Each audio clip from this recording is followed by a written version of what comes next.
So I hadn't been feeling good for a while, and on the night of February 1st, I woke my husband up and said we needed to go to the hospital, and it turned out that my bowel had perforated.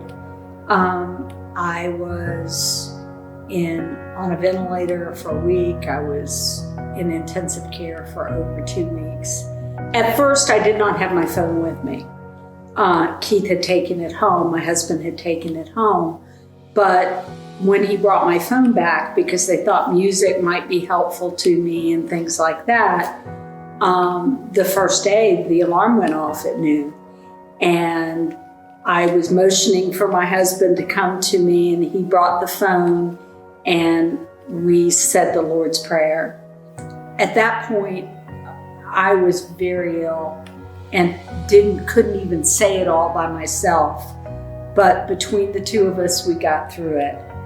And I got to the point I looked forward to every day that happening, because like you said, sometimes there'd be a nurse in the room or a doctor in a room, and I would stop whatever I was doing and I would pray. Oftentimes it would be just Keith and I, but there were times when there were nurses and doctors, and they all asked, what is this all about? And I told them this was something our church was doing.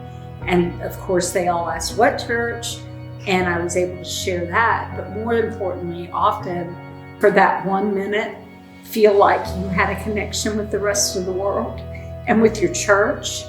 And then at one point, my lung collapsed. And we're waiting for them to take me back and whatever my lung, and it went off. And I was able to pray at a time where I was, hyperventilating, terrified because I couldn't breathe. And I was able to pray with my daughter and my husband and hold their hands. And for that moment, it was a little bit of calm. So that is what it meant to have it with me in the hospital.